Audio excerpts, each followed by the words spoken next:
Okay, chicken കറി അങ്ങ് ഉണ്ടാക്കാം. ഇവിടെ ചിക്കൻ വരട്ടി വെച്ചിട്ടുണ്ട്. ഉപ്പ്, മുളക് പൊടി, മഞ്ഞപ്പൊടി, ചിക്കൻ മസാല, ഗരം മസാല, പിന്നെ എന്നാ കുരുമുളക് പൊടി ഇത്ര ഇട്ട് പെരട്ടി ഇട. പിന്നെ കോൺഫ്ലവർ പൊടി, ഒരു സ്പൂൺ അരിപ്പൊടി ഇട്ട് പെരട്ടി കൂട്ടി വെച്ചിട്ടുണ്ട്. അപ്പൊ നമുക്ക് ചിക്കൻ കറി ഉണ്ടാക്കാം. അപ്പൊ നമുക്ക് വെളിച്ചെണ്ണ ഒഴിച്ചു കൊടുക്കാം.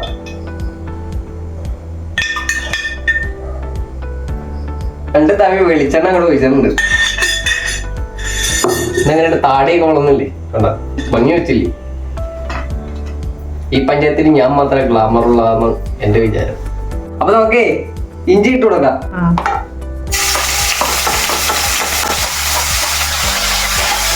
നമുക്ക് വെളുത്തുള്ളി ഇടാം.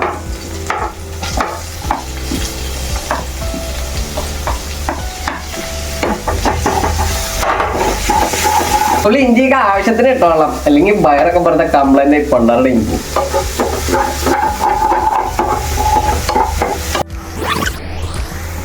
സവാള ഇട്ട് കൊടുക്കാം.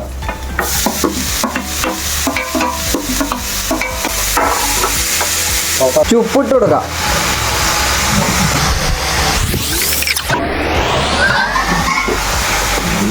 ഒരു പച്ചമുളക് അങ്ങ് അരിഞ്ഞിടാം. നമുക്ക് പൊടികൾ ഇട്ട് കൊടുക്കാം. മല്ലിപ്പൊടി 3 സ്പൂൺ, മുളക് പൊടി 2 സ്പൂൺ, ഇത് ചിക്കൻ മസാല, കുരുമുളക്, മഞ്ഞപ്പൊടി, ജീരകം അല്ലേ, പെരുംജീരകം. അപ്പൊ നമുക്ക് ഇത് ഇട്ട് കൊടുക്കാം.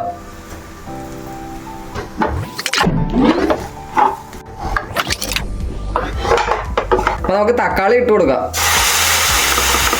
പൊടിയെല്ലാം മൂത്തിട്ടുണ്ട്.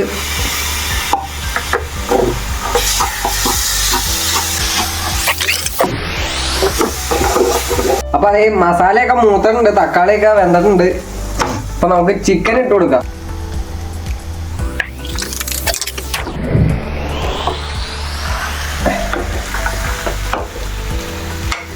അപ്പൊ നമുക്ക് ചിക്കൻ തട്ടിപ്പൊത്തിയൊക്കെ വെച്ചിട്ടുണ്ട്.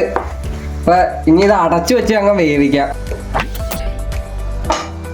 അപ്പൊ നമ്മുടെ ചിക്കൻ കറിയൊക്കെ ഒരുവിധം ആയിട്ടുണ്ട്.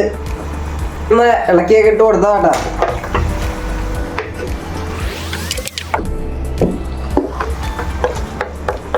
എല്ലാം മണമൊക്കെ വരുന്നുണ്ട്.